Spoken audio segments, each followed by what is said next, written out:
Well, hello, hello. Why are rates in the fives again? Oh my goodness, what a great time. So last week we had President Trump made an announcement about $200 billion of reserves from Fannie Mae and Freddie Mac being pumped back into the mortgage-backed securities market, which of course sent interest rates overnight a quarter lower, which was great. A quarter might sound like a little bit. If you're looking at the exact same rate, we're talking maybe three, four, $5,000 of savings. So it's a big deal. It's exciting. And with rates being in the fives, you got to watch out. You got to be careful because when rates go low, then the activity picks up. And it's a great thing for sellers. It's a great thing for people who own real estate. For home buyers and those that would be moving, it tends to make things a little bit more difficult. Of course, it won't be as extreme as 2020 or 2021. That was a feeding frenzy. That was a piranha frenzy. But of course, it will definitely stimulate the market. Bringing lower interest rates is always nice, makes affordability much better, which is a great thing for a lot of people. Probably added $15,000, $20,000 of buying power, depending on the section of the market you're purchasing in by price point. But I wanted to go ahead and address and share just a few stories, kind of about a couple of clients that are in this market right now buying and kind of what they're doing to overcome some stuff. So I've been talking a lot about bank statements for income recently and self-employed folks. Now, when somebody owns a business and they're filling out their taxes, they often are paying, well, they could pay a lot of money in taxes, but they're often writing off as much as the IRS allows, which then, of course, reduces their income. And sometimes they reduce their income so much that they're not able to qualify for a mortgage. And in many cases, self-employed people have approached and applied at different banks and been told or been turned down. So I would say easily 70, 80% of the time when a business owner applies for a mortgage with a traditional bank or credit union, they're being told no. And of course, that's very frustrating. And I've just met so many of them over the years who previously thought that they were going to be paying cash for a house, which is no small feat. And as a result, many of them rent for many, many years as they save up that money. Um, of course, when people apply with us, business owners apply with us, they're typically able to shave off or qualify for a whole lot more. They're able to qualify for uh, a lot more income. And I talked about that in previous videos. So if you're doing something like, so we count business deposits, right? So business bank statements for income, I previously talked about that. Whereas you may show $50,000 of income on your taxes or even less, maybe even a loss on your taxes, and that's why you're getting declined elsewhere. But when you show me your business bank statements, you may have $40,000, $50,000 of deposits because it's a business. It's running a lot of math, right? We'll count 50% of that right out of the chutes. In most businesses, we're going to count 50% right out of the gate. Now, if it's a large business with, lots of employees, or it's a restaurant or something that we know the expenses are going to be really high, we treat it differently. But most businesses, we're treating a 50% expense ratio. But let's just say you only had $20,000 of business deposits, which only, I get that, but businesses spend a lot of money, right? Hence why the IRS gives them the loopholes and the write-offs and stuff that they get. But if you're showing $20,000, and in the video I mentioned $20,000 of business deposits, that gives you $10,000 of income. That's all good and fine, but 10,000 isn't a lot, right? That's just doesn't buy you a whole lot in Utah these days. And so there's a second little step that we can take. Whereas if you're in a business that has low overhead, less than 50% expense ratio, then we can actually talk to your CPA or get a CPA letter that states that your expenses are 20%. And so in that case, we're going to be able to count 80% of your income. So if you're showing $20,000 of business deposits and we have a letter from a CPA showing 20% expenses, that means you're able to count $16,000 in additional buying power, or towards income, which is an additional $6,000 in buying power. So $6,000 is a massive swing. That's the difference. 10,000 a month, you're probably going to be around a 500, 550 type of purchase price point. But 16,000, well, now you're pushing up into the 8, 900,000 or bigger, right? So much, much more buying power with the exact same uh, parameters. We just have to count that 20% expense ratio. So that's one story, or one, I guess, situation I wanted to clarify based on previous stuff. So for those that are listening to this on maybe at the gym, or you're kind of driving down the road or whatever, I thank you for joining me. I just wanted to go ahead and add a couple more little stories as I get into this. So last Friday, we actually were able to close a client who had a very unique situation. I would say very unique in that she had no job. She had no income. Now she's retired, so she did have Social Security and she did have a pension, but neither were near enough to qualify for any kind of real estate. However, she and her late husband were able to build up their assets in a significant way, and she had a fair amount of money in reserve. And so that money in reserve can be or counted as income. So no job, no problem. You don't need a job in order to qualify if you have large reserves or large assets, a large brokerage account, a lot of investors out there investing in cryptocurrency or other commodities or other stocks, or just something that they've learned. If you do have large chunks of money sitting in investments, we can actually use that and count that as income without you having a job at all. In her particular loan, we actually closed her on the Fannie Mae, or excuse me, the Freddie Mac loan. Freddie Mac is conventional, so she got fantastic rates. But she was able to qualify just taking her assets that she had, dividing them over 20 years.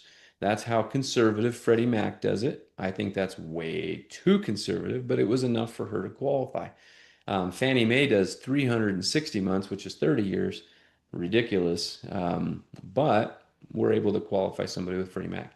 Now, in other cases, we actually go with the non-qualified mortgages, the non-QM, the non-conforming, in which cases we're able to typically divide it over just 7 years. And so if somebody's got, $1 million, $2 million that they've got in their investments and whatnot, that they're just trying to live off the interest, that's going to be a lot more like their actual cash flow because the interest on that is pretty decent. So no job, no problem. We can still get you a loan if you've got some assets. So that's the second thing I wanted to kind of tell. I thought that was a really neat experience. In fact, I'm going to elaborate just a little bit more for those. I like stories, so I like telling stories. I like hearing stories. So kind of the funny beginning of that one is I got the phone call initially not from the client, but from a relative representing the client. That relative happens to have a background in law, and specifically actually in commercial law, working with businesses and stuff. So very smart, very astute. And she called and she asked, her initial question was, well, she kind of explained how she found me, which was she has a mortgage broker she knows and likes in California who referred her to the website mortgagematchup.com. Now, mortgagematchup.com is a website specifically highlighting mortgage brokers across the country. And it's set up and put together by United Wholesale Mortgage, UWM. That's the largest lender in the country. Also, the owner of UWM owns the Phoenix Suns. And so you'll see mortgagematchup.com and a lot of the Phoenix Suns ads. Anyway, long story short, she was referred to mortgagematchup.com, and then she called me from that. And apparently I was the first person that answered, so that's nice. But as we were talking, she asked me what my rates were. Now, I said, well, you found me off of mortgagematchup.com, right? Right. That means everybody you're going to talk to is going to be a mortgage broker, right? Well, I guess so. She didn't know that. So I made it clear that that was going to be the case. Well, if everybody's going to be a mortgage broker, then you can ask a different question instead of asking what my rates are, because we're all going to be mortgage brokers. We're all going to be getting wholesale rates. Granted, I'll shop around for you and talk to different lenders, but you can just ask a different question. That is, what's my margin? What is my lender paid compensation? And so that surprised her a little bit. And I went ahead and told her, what our compensation was and how she could go ahead and literally start with that question. And our compensation as of right now in the recording of this video is 2% for lender paid margin. And if you're looking at a $500,000 loan amount, that means there's $10,000 lender paid compensation in our business model. And that may sound like a lot to you. It sounds like a lot to me. Of course, when you look at other, professionals, real estate professionals and stuff, you're often seeing that and more. But what's more is this is actually the lowest cost uh, entity or structure that I've worked under. And so my clients are currently paying the lowest costs that any of my clients have ever paid in history. Part of the reason I'm here. And so, and I explained that to her. And so what I told her is, as you call around, you're going to talk to a lot of mortgage brokers. You're sitting at 2.5%, 2.25%. There's not going to be a ton sitting at 2%, and there'll be very few sitting under 2%. But as you're shopping around, you also are mature enough to recognize that if they are sitting under 2%, there's a high possibility that they're kind of a price leader and they're not really a service leader. And so I went ahead and got into my other things that I do and what kind of helps us to stand out. And she really appreciated the transparency of that, but she did still want quotes, not just to see if I was competitive, but also to see what the numbers would look like. So I went ahead and gave her some quotes and showed her all those. And she did actually, at the very end, last Friday when we were closing, she did recite that exact conversation in that moment where being that transparent was a big deal for her. And so I thought that was really cool and thought I'd share that. But she held the reins the whole time. She basically kind of translated everything we said to layman terms or whatever to her family member. And it was just really cool to work together. But yeah, we figured everything out right there on the spot. That we would do an asset depletion loan. We would just look at her assets, divide them over the time frame, and we would try to go Freddie Mac because the rates would be best that way. If we couldn't go Freddie Mac, we could go non-QM, but the rates were about an eighth of a percent, maybe, yeah, about an eighth of a percent higher, just a little bit higher, a little bit more expensive. Because she was putting a pretty big chunk of money down, and so that makes it so the non-conforming rates and the conforming rates are very competitive. Anyway, so that was a fun experience, fun story that I thought it'd be cool to share. Good experience, and those that have some money saved up, those that have got some reserves or maybe sold a business. Oh, that does remind me of one more story I was going to tell you. We actually have almost the same story on a whole different purchase. So we have another client who moved here from another state, actually for health reasons. Um, Hopefully they don't live here in Salt Lake Valley, so the inversion isn't an issue. I know a lot of people have to move away because of inversion, so they weren't moving here for the inversion. But no, for health reasons, they actually had a business, had to sell the business. Well, they chose to sell the business, and they were able to walk away with a pretty big chunk of money. And so, and then as time went on, they came here for treatments. They were getting their treatments, but they had a big chunk of money still, and they wanted to put it to use before they'd all just dwindled away. So they called us up looking for a rental property purchase, some kind of investment in real estate. And we talked about a lot of different investments, including developing and other things like that. And they settled on wanting to buy a rental and wanting to buy a short-term rental. And so they ended up purchasing a home in Bryan Head. So that's pretty cool and pretty exciting. And Airbnb and Verbo and all that. And so anyway, it was just it was a really cool deal, but it actually worked out that they ended up they put 25% down. No, so here's a different loan. It's not asset depletion, but it kind of functioned for them in the same way because they were in the same boat. They had no income. They had a large chunk of money, but they had no income, no job of any kind, right? They'd sold their business, and many business owners find themselves here when they sell their businesses, particularly a lot of retirees, baby boomers and stuff that are now retiring, is they'll sell the business, they'll have the value, but um, they don't have income, and so good luck getting a loan. But in their case, they were purchasing a rental property, so we didn't use the asset depletion, though we could have. We actually used the DSCR loan, which is the cash flow loan for rental property. And so the way it worked out for them, putting 25% down, their new month, and we did a 10-year interest only. And then I think it turned into a 30-year amortization after that. I don't remember if it was 20 or 30. We looked at a couple different options. I have to look it up. But in any case, they did a 10-year interest only, and their total monthly payment is less than the estimated rent per the rental analysis and the air DNA and everything we got off of air DNA.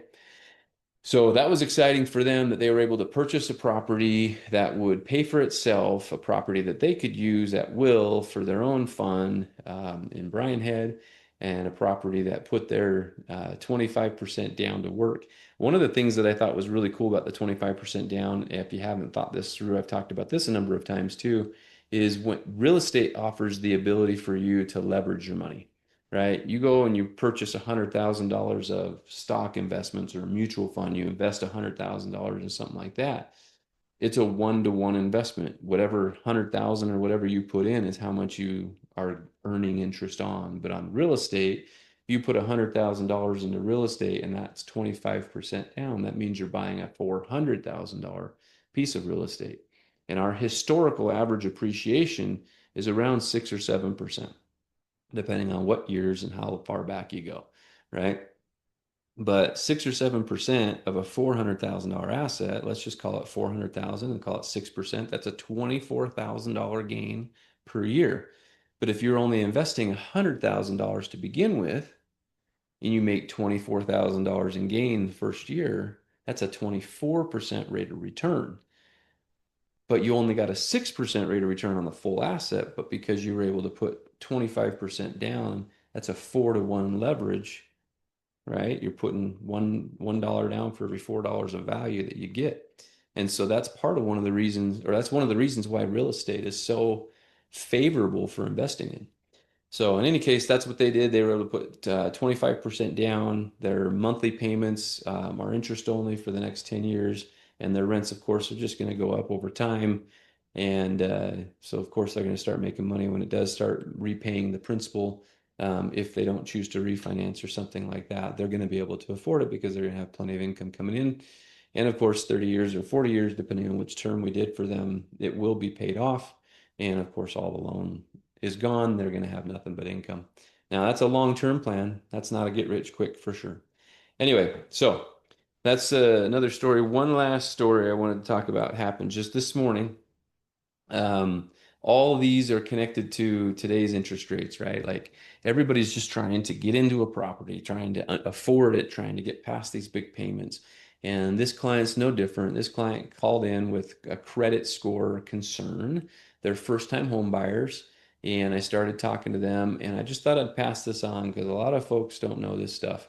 In the 22 years I've done this, I have seen thousands of credits or thousands of clients talk to thousands of people. If ever I can't remember who I'm talking to, please remember that. It's hard to keep everybody straight sometimes. But in the talking of thousands of people and pulling thousands of credit reports and being able to look at all these credit reports, I've definitely seen a lot of bad credit reports, and I've given people some instruction on how to get those fixed. I used to refer people to credit repair, and I'd seen the same actions over and over and over. And so I started just kind of telling people what to do. And when they did it, sure enough, it worked like a charm. And so I've done that, I don't even know, so many times, hundreds of times, probably not thousands because that'd be a lot. But literally, we've done this hundreds of times, and people have, whenever they follow what the instructions we give, they get the results we're telling them they're going to get. Their credit scores go up, and then they qualify for something better. This client in particular, they called me this morning, and they were just telling me kind of what they think their score is 620. 620 is not very good. And if you remember my story or you ever heard my story, I had no idea if a 620 was good or bad. When I first had my credit pulled the first time, it was a 560. Not embarrassed to say, I had no idea. I asked the guy that I was applying for a car loan, and he goes, "Your score's a 560." And I was like, "Is that good?" And he's like, "It's not our top tier. It's not our second tier either." And that guy was super. I don't know who he was, but he had great manners. So good kudos to him. Any case, these guys think their score was a 620. And so I told them, well, I asked them a few questions actually, but the advice I gave them before I even started asking questions was, do you have 3 open credit cards? Now, I told them the same thing I'll repeat here. What I'm telling you right now is not good financial planning advice. It's probably not financially good at all, but it's good credit score advice. And if you can keep a good credit score, I guess that is a financial benefit. And for buying a house, it's a good thing. So I asked them, I said, do you guys have 3 open credit cards each? And their answer is no. And I said, well, get 3 credit cards open and get a $20 balance on those credit cards. Um, if they had said they did, then I would ask them what their balances are. These guys, fortunately, don't have very high balances already. Some people call me up and they have high balances. And so if you have 3 open credit cards that have $20 balances or less, that's the ideal. If you have less than that and your credit score is not high enough, start by getting 3. Now, I don't think you need this many, right? Or more, like some people do. You go into the store and they offer their 10 or 20% off, and a lot of people will say yes to every store. Eventually, you'll run out of offers for the record and you run out of 10 or 20% off. In any case, if you don't need this many credit cards, 3 is all you need. If you have more than that and you're not going to be applying for anything anytime soon, you can probably cancel some accounts and stuff. And frankly, for the amount of ID theft that happens, people stealing credit cards, I totally would. I'd also have my credit frozen I do have my credit frozen and stuff. So it just gives it easier control and less options for ID theft. But 3 credit cards, $20 balances. If you don't have a balance, get a balance, $20. $20 is really easy to manage. Credit cards are scary dangerous. Most people don't know how to function with them and stay out of trouble. And so $20, really easy to manage. $20 is better than zero. Let's get that clear. But $20 is better than everything above it. So if they give you $1,000 limit, $20. If they give you a $300 limit, $20. If they give you a $20,000 limit, $20. If you already owe the maximum amount, they give you a $10,000 limit and you owe $10,000. Now that's going to take a minute to pay off a lot of the time. So what can you do about that? Well, ask them to raise that limit. So the idea is the $20 versus the limit, it gives you 90% or more gap. And it's that extra ability is part of how you get the best score. So if you're up here, then you only have this gap, and that's where your score is going to be lower. So you want the higher score, you don't want the lower score. And the higher the score, the better, right? And so the best way to have that, have a $20 balance. Or if you're already maxed out on some stuff, then start seeing if they'll raise those limits as you pay it down, and that'll help you get to the higher score faster. One other tip I give a lot of folks when they do have a lot of debt, they already have the 3 accounts, but they're all maxed out, is to look. So most credit cards right now are what? 15, 20, 25% rates, right? So I counsel people in a situation like this where they're all maxed out is maybe to get a better credit score is to maybe look for an unsecured consolidation loan. Now it's key that that consolidation loan is an installment loan, not a revolving loan. Otherwise, all you're doing is treading water. The installment loan interest rate's probably going to be really bad, probably something in the 15 to 20% range, but it shouldn't be much worse than your existing credit cards. And if you can successfully consolidate the credit cards, even half of them, half of the balances across the board, then that will actually boost your credit score, right? And again, if they give you all of it and you can consolidate all of it, $20 balances on those credit cards. Okay. That's the advice. Now I did ask these guys, he had 2, she had 1. And I told them both, well, you can have joint accounts. It's okay. You're married. So obviously you're okay with sharing some things. And so why don't you consider just getting joint accounts so you don't have to open so many new credit cards, but get those $20 balances on there. And then I asked him, do you have any other late payments, like 30 days or more late in the last 5 years? And they couldn't think of any. And I was like, well, I don't know why you think your credit score is 620. Oh, because we have these collections. Well, tell me about the collections. Well, we got these 2 collections from Sprint from 10 years ago. Um, 10 years ago, and they're still reaching out to you and stuff. My goodness, that's past the statute of limitations. I asked them, have you paid them any money whatsoever in the last 2 years, 5 years, anytime? And they're like, no, we've never paid them anything extra. And I said, well, there you go. Don't. You can pay them off if you want to, but once it's gone to collection, you want to delete it if you're going to pay anything because they already did the damage to your credit report. And by you paying them, it's just going to update the damage to more damage. And so if somebody's gone to collection, that's the rule I tend to follow. But this account was so old, I don't think it's even reporting on their credit history. So this is a scenario happened last week. Somebody told me they thought they had a 640 credit score. We pulled it and they had a 730 credit score. And that happens a lot. People will look at Credit Karma or other things and they think their score is low because Credit Karma is just a different scoring model as are all of them. You got to know this is unique to the mortgage industry. Our credit score is unique to the mortgage industry. Only a mortgage lender can get that score. So, what do you do? Three credit cards, right? If you don't have three credit cards, maybe you should get them. If you've already got a 780 score and you only got one credit card, who cares? What are you listening to me for? Anyway, I just thought that was a good call, and I haven't had a lot of calls like that recently with talking about credit and stuff, and so I thought I would share that one. But all of these are stemming back to Friday, right? Thursday, Friday, we get this announcement from President Trump that he's putting $200 billion or having, Bill Pulte and the Fannie Freddie agencies put this 200 billion into the market, into the mortgage-backed security market. That obviously brought interest rates down immediately. Um, to put this in perspective, by the way, that $200 billion isn't a whole lot of money. Um, During the pandemic, from the start to the finish, the Federal Reserve purchased $5 trillion of mortgage-backed, well, $5 trillion of treasuries and mortgage-backed securities over that length of time. So 5 trillion, which averages out to about 223 or 229 billion a month.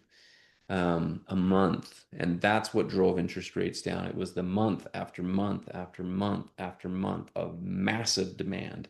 200 billion, the bond market's ginormous. So $200 billion is a big demand, but it's not actually that big.